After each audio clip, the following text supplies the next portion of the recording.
are this group aware that the ultimate finding in this case is whether or not Bruce Foster knew the wrongfulness of his conduct on February the 4th of 2025? We can look at collateral sources, we can see video. Those things are going to make sense to us lay people who have no psychological background. But Your Honor, in this case, we have the benefit of 4 different psychologists who had the opportunity to see Bruce and come and testify. On top of that, Dr. Angela Ledgerwood was originally ordered to do a competency on Bruce. Your Honor, they all come in, they're all credentialed, they all seem comfortable speaking, but before they got here, they did have different things that they were able to take into account, different data points. Early in this case, competency became an issue. So the state of Ohio said, let's hire Dr. Bob Stinson. He testified that he was asked to go do a mitigation evaluation for a possible death penalty specification, an NGRI evaluation, and a competency evaluation. He spends 4 hours the first time he meets Bruce Foster. And then you start to see, as the case goes on, there's a pretty big delineation between the doctors who saw Bruce Foster when he was still psychotic, when he was at the jail, and the doctors who later on, without the benefit of seeing Bruce, contemporaneous with February the 4th, and what observations that they made. John Tilley, Dr. John Tilley, got to see Bruce 5 days later, as close in time as we have after the incident by a professional. His observations weren't notably different than Dr. Stinson's. They both saw a very psychotic man who was extremely sick, who was suffering from delusions, who was confused and believed that there was a systematized, persecutory group of people who were around him. Those doctors had the ability to see him when he's still raw, he's psychotic, he still remembers and is in the same mindset that he was in on February the 4th. And as the testimony goes on, you realize that whatever they got to see, it made an impression on them. Dr. Angela Ledgerwood did the same thing. She got to go out and see him. She was the courts expert. She makes the same type of finding. She says he's acutely psychotic. This man is not going to be able to even come into court and participate because he's not going to understand what's going on between him and his attorneys. He's too in the throes of the delusion that he's suffering from. This is one of the few things that all the doctors agree on, that he's acutely psychotic. And when you look at the collateral evidence, it doesn't seem like you need to be a PhD to figure out just how sick Bruce is. His family's saying it back in 2022. They do something no family ever wants to do, and they call the police on a loved one who they know is struggling psychologically. The police, who presumably have no psychological training, come across Bruce, they listen to him, and they involuntarily commit him to a psychiatric hospital. That's the pink slip in 2022. He's not held, but at the end of that, he's released, and within 6 weeks, family's calling again. This time he's become physical with a cousin. That cousin and him, whatever altercation happens when the police get there, they don't take very long to figure out this is a sick man. And they take him back to a psychiatric hospital. He's again released, but this time we can see from pharmacy records that he's prescribed a powerful antipsychotic. And we can see from pharmacy records that it's never filled.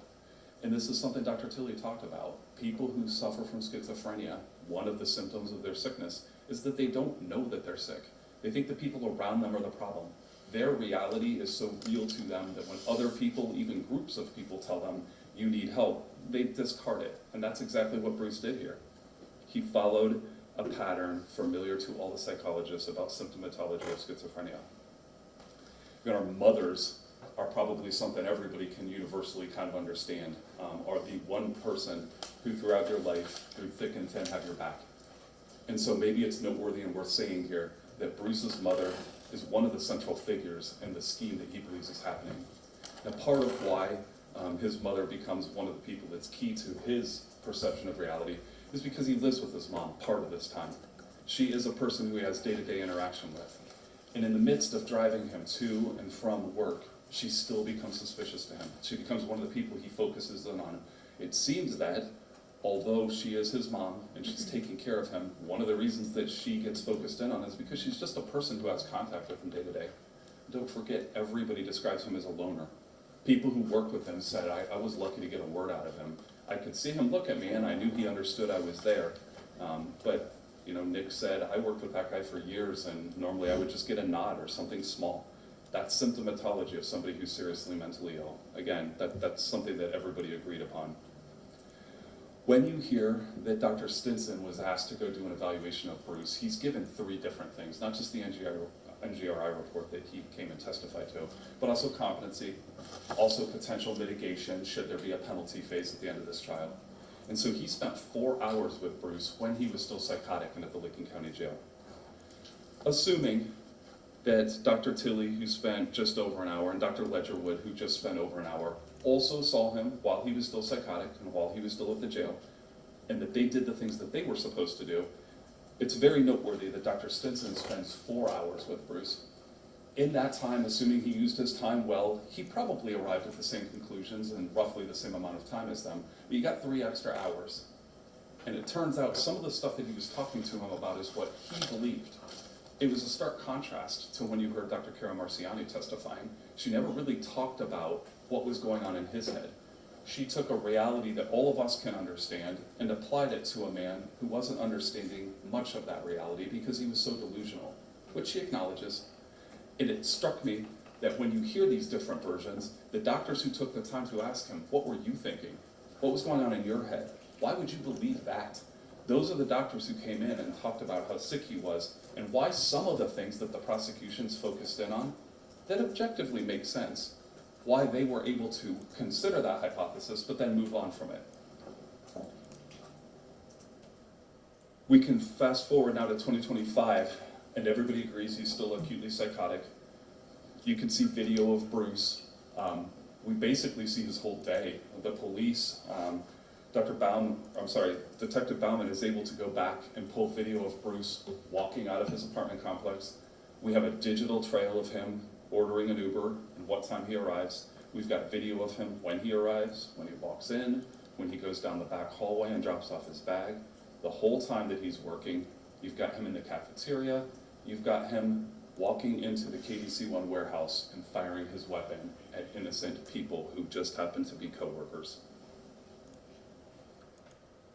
An hour and a half before he goes in and opens fire at approximately 10:18 on February the 4th, you can see Bruce, and he fits that description of that loner, that person who talks to himself, that person who's acutely psychotic.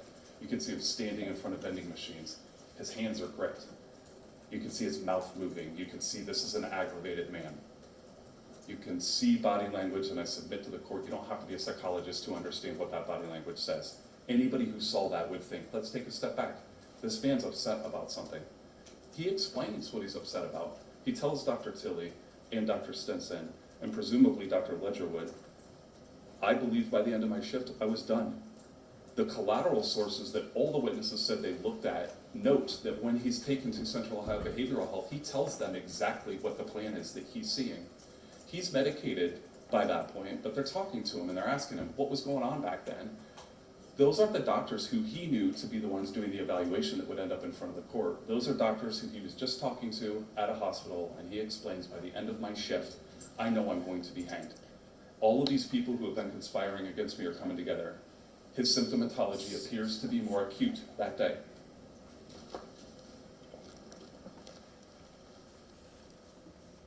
You see the video of Bruce walking into the KDC-1 warehouse and open fire on coworkers.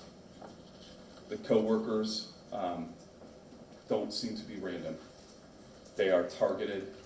You can form your own opinion by watching the video, and you don't have to be a psychologist to understand that the first person that he walks up to, Kyle, is someone who doesn't even know Bruce is there. By all accounts, Kyle has never had any problem with Bruce.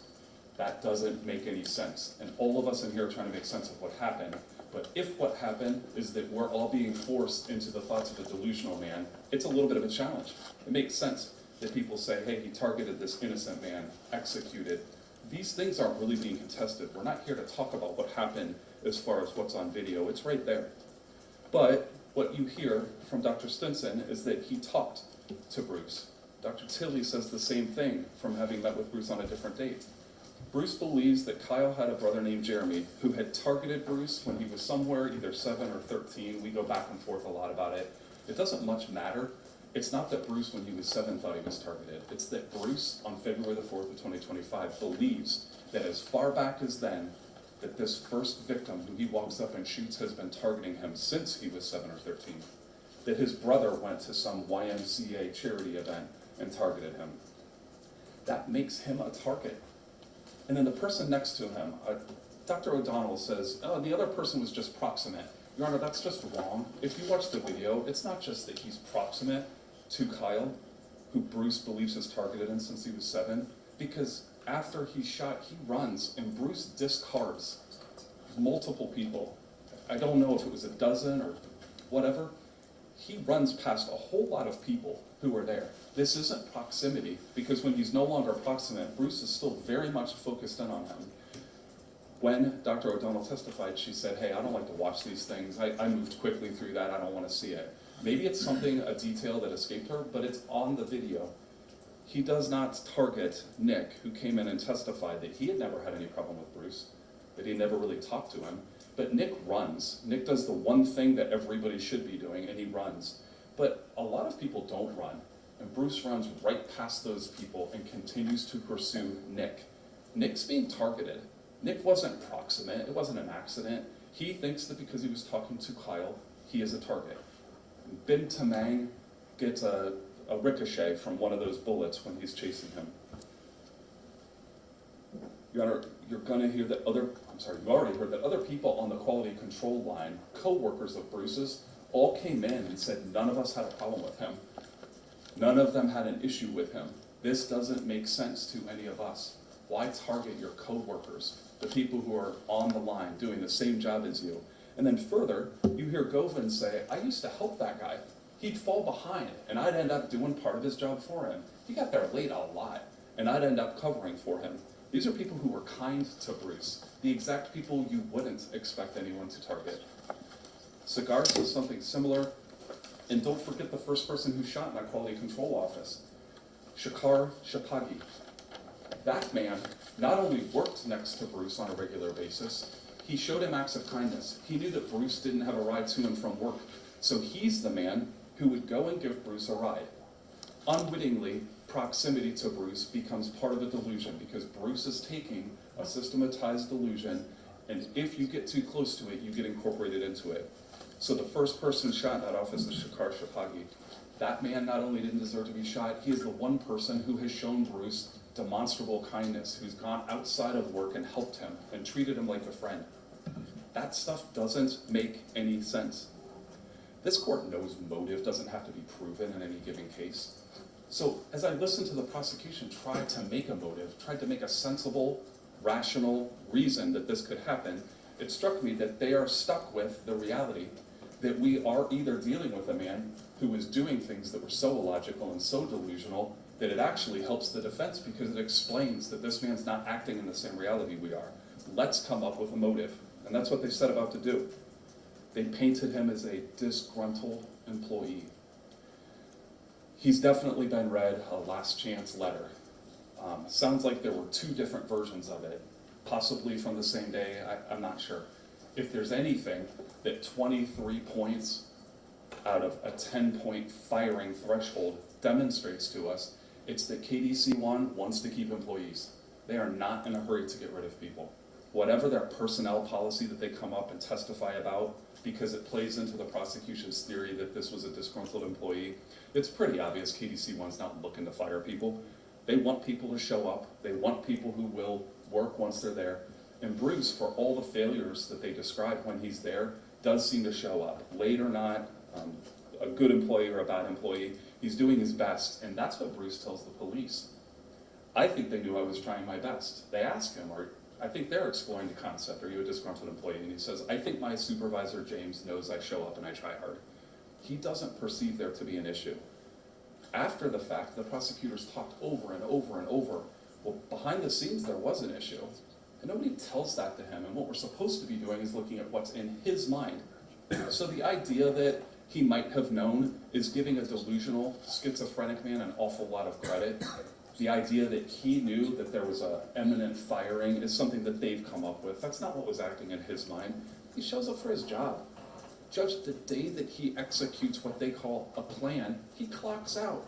He doesn't want to get accused of working more hours than he actually did. He's the only guy who probably clocked out at KDC1 that night. This idea of a plan is explored by the psychologists. They say that, hey, a plan could demonstrate that you're taking multiple steps.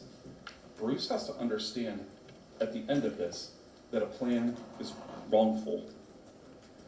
Taking multiple steps, including wanting to not be at a place where the police are, is something where the psychologists seem to diverge a little bit. You heard Dr. Marciani, she never used the word mafia. She testified for a long time, she never said mafia. I didn't much hear her talk about what was inside of Bruce's mind at all. She had all opportunity to interview him, and she quoted him a couple times, but what it felt like she was doing is grabbing snippets that confirmed what she had already decided, which is if you go to leave, then you must be trying to avoid the police. She said, well, the police could rationally shoot him, and when I asked her, well, if the police are gonna shoot him, he didn't have a gun at that point, is that rational? And she said, yeah, I think so. Dr. Tilley and Dr. Stinson had a really different take on that because they took the time to ask him, why? Why are you leaving? Because the obvious answer to all of us is, I don't want to be here when the cops get here. I just did something they're going to say is illegal. But the doctors who tried to actually figure out what was in Bruce's mind said, Bruce has a very long-standing delusion where the police are running the mafia that's infiltrated his own family, the mafia that has affected every facet of his life, the mafia that saw to it that he was fired from Chipotle. He takes this belief, and when he has things objectively that we can see happen to him, like getting fired, he attributes it to the mafia closing the walls in on him. And when we talk about ideas like self-defense, Bruce's concept of what that requires is what's happening here. This isn't a self-defense. Your Honor, the defense knows how to file a self-defense notice and tell the court this was a self-defense case. And he's given opportunities by the detectives to lie. They say, we think you were attacked tonight. You can feel these police officers understand the man they're dealing with is not living in the same reality as them. They don't press him on facts very hard. They are taking a level tone, and they're trying to collect any information they can. So while they're calling Bruce a liar here in the courtroom, let's talk about what he does tell the police. I have a gun. I have a Glock. I have a 26. It's a 9mm. It's black. Yes, I carry it with me to work. I've been carrying it for a while. He puts himself at the scene. He tells them, yes, I went to work tonight. He doesn't want to talk to them. So noteworthy in this interview is that he does want to talk to officials. He wants to talk to a judge. He wants to talk to an attorney. Or he wants to talk to, he says, an official. Whoever those people are, in his mind at that moment, they are not able to be infiltrated by the mafia, which he believes the police have done.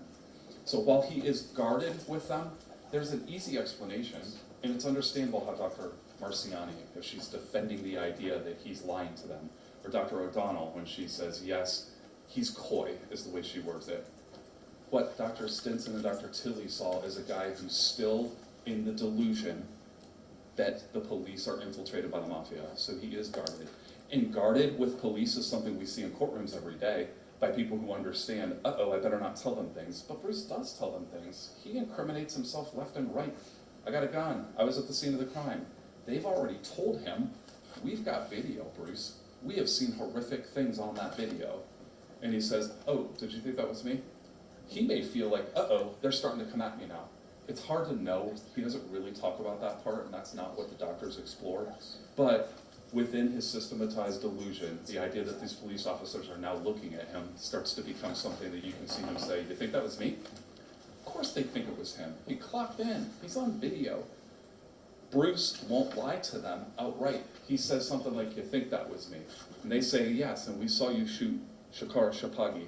And he says, is that his name? He's not denying to them. He's saying, I want to talk to somebody else.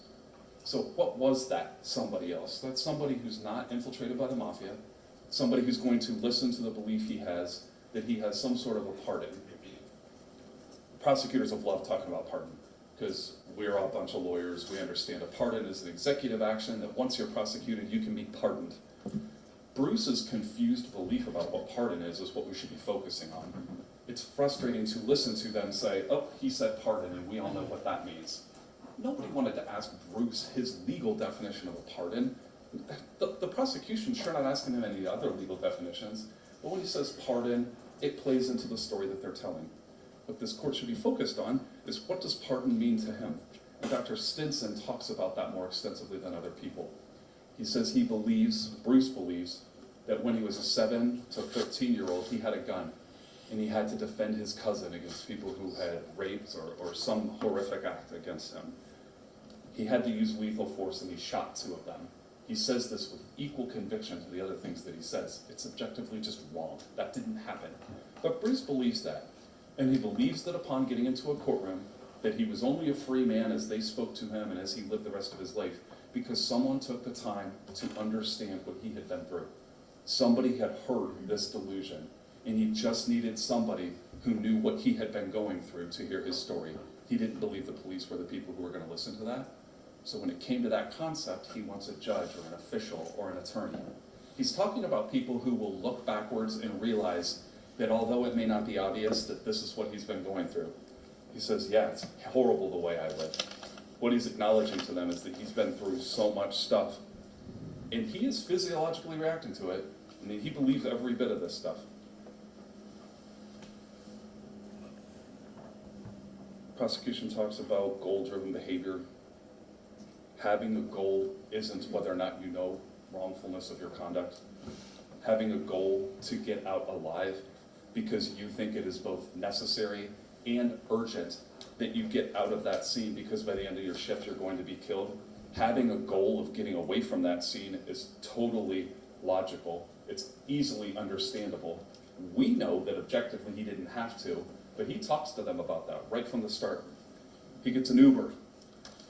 The Uber driver, who I believe is a native Nepali speaker, whatever niceties you exchange with an Uber driver, they said something about what was going on. And now it's being treated like an aha moment that Bruce wants to get out of there still. Everybody who's ever seen flashers behind them thinks, uh-oh, I hope I'm not getting a speeding ticket. Your heart beats a little bit faster.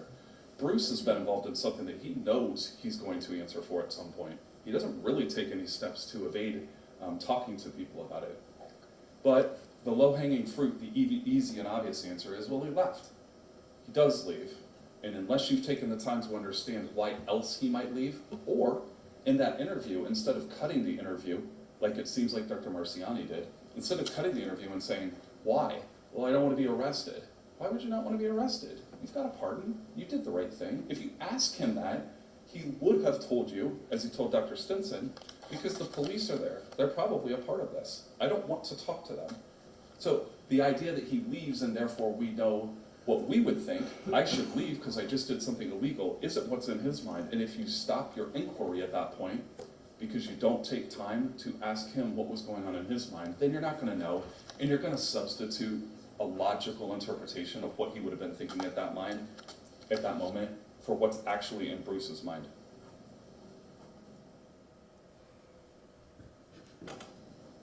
Let's talk about the bad plan theory that the prosecution's pushed.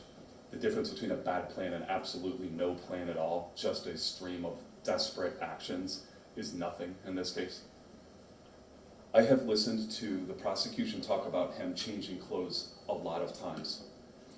What Bruce did was go from an anonymous person with a face mask covering, a covering over his head, wearing the same outfit as every other person in there, and blending as close as he could come to blending. And instead he goes into an office, he puts on pants that are distinct, that don't match anybody else. He puts on a flannel over a neon green shirt that is so outstanding, it is easy to track throughout the entire video. So changing clothes sounds like you're putting on a disguise. He put on the absolute opposite of a disguise. Taken out of context, changing clothes sounds like you're trying to evade people. In context, and seeing what he actually did, is that he puts on a neon shirt. He's easy to track throughout that whole video because he doesn't look like anyone else, including when he runs. On that video, Your Honor, you're going to see him far in the background. You can still tell it's Bruce because he's wearing a flannel. It's like a plaid.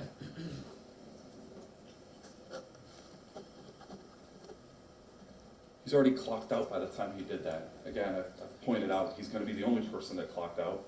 Bruce isn't afraid he's about to be fired. He doesn't want to get accused of leaving work in the Uber that he's ordered and not clocking out. He's not trying to steal hours from his company. He still thinks he's doing the right thing by his company, but for this desperate thing that he's being forced to do. He follows protocol and he clocks out. Nobody else does that. This is an emergency, but Bruce wants to make sure, because he understands this is coming at the end of my shift, that he's followed protocol. He's not somebody who's he's not trying to collect extra hourly pay from his worker or from his employer. Then, Your Honor, the bloody clothes that are recovered later, they do have blood on them. It's pretty easy to presume that Bruce and the Uber on the way home may have seen that. Bruce talks about not wanting to be in this position. He tells that to the doctors, didn't want to do what he did, knew he had to do it or else.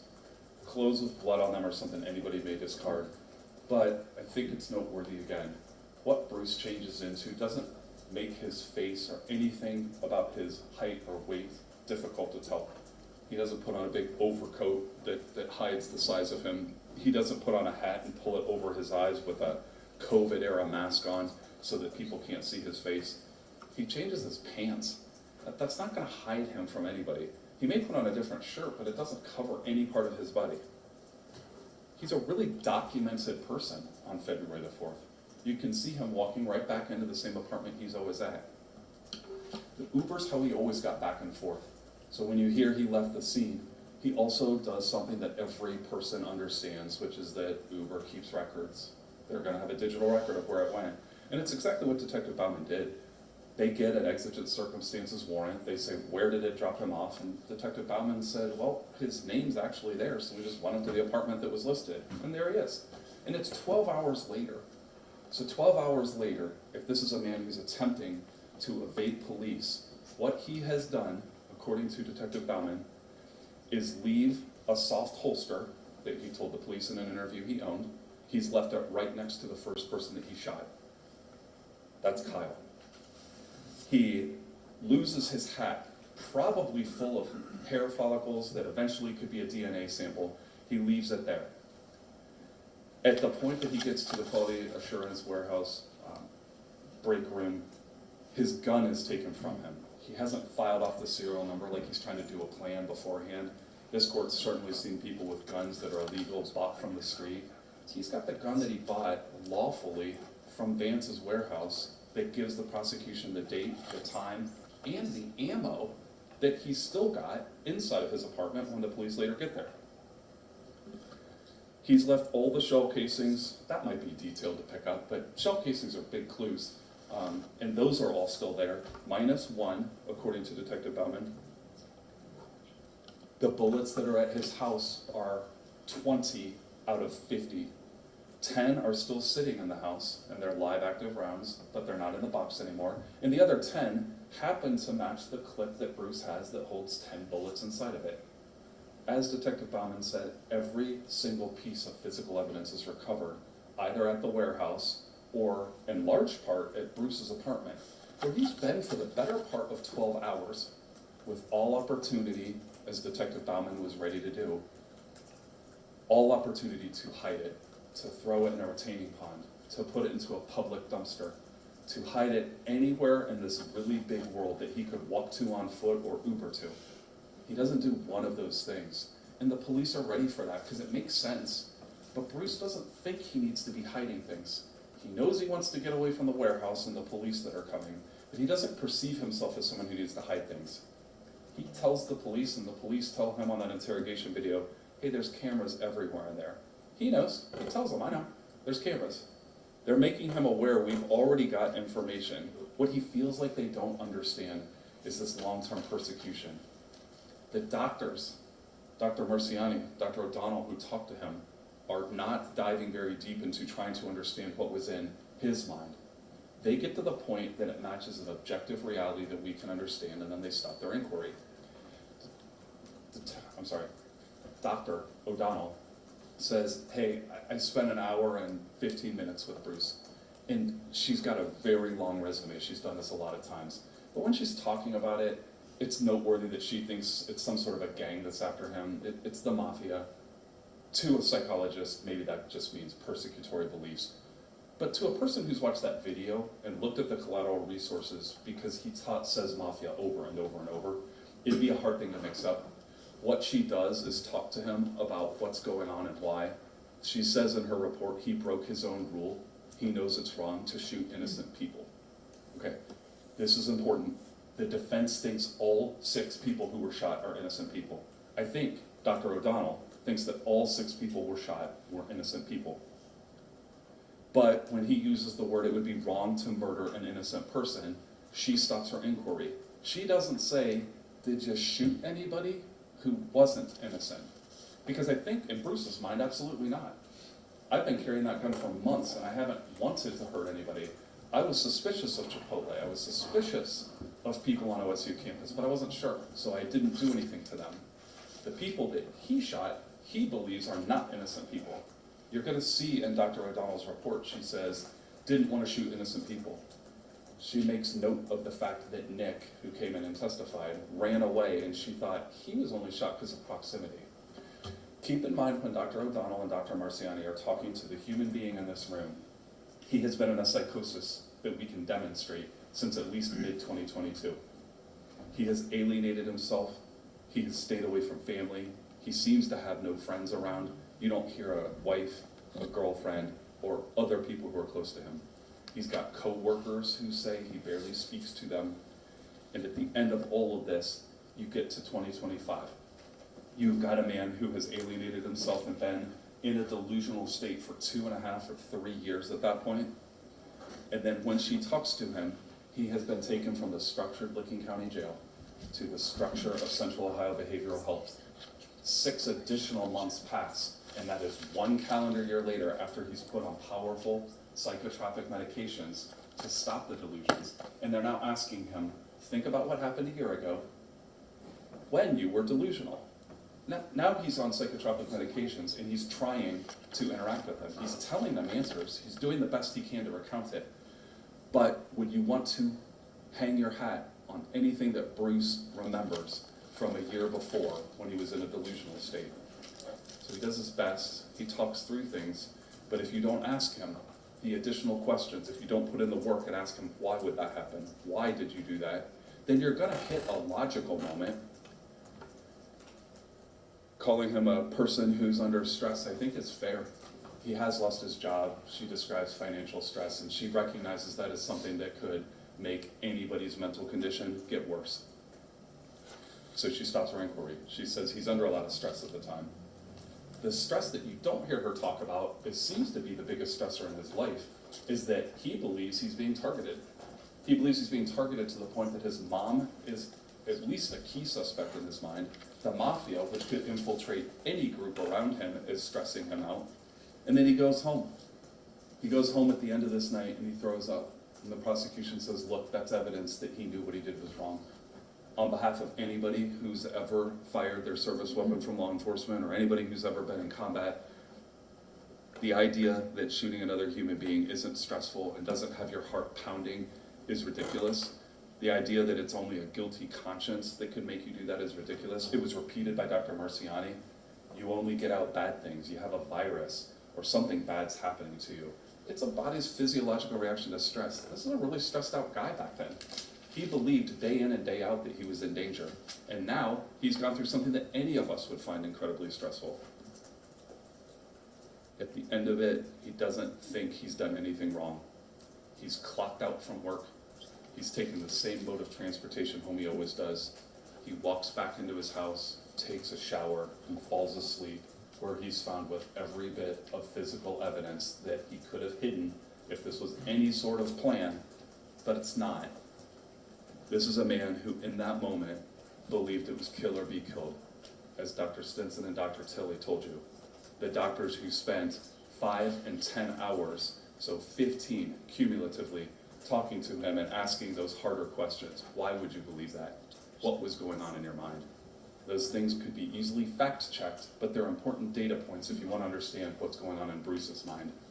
Our reality, that the police may arrest you, absolutely makes sense. I understand why they get to that point. But if you don't keep asking questions, then you're not going to get to the answers that this court is charged with doing, which is, did Bruce know the wrongfulness of his conduct?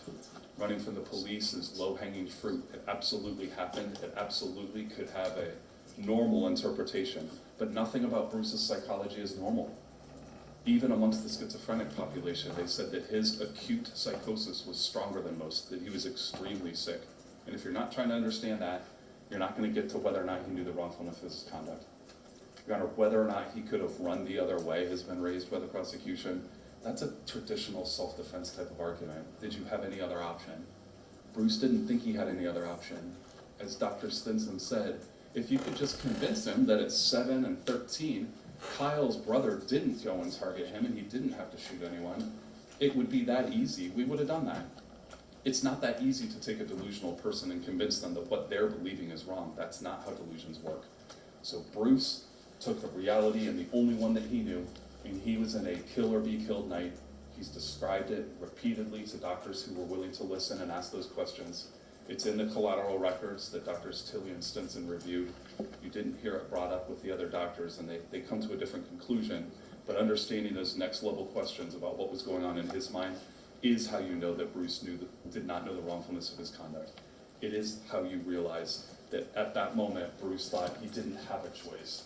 The mafia was going to find him one way or the other. That's the aggravated, stressed out man that you can see on the video standing in front of those machines, shaking his hands. He knows he's on short time, Your Honor. He believes every bit of it.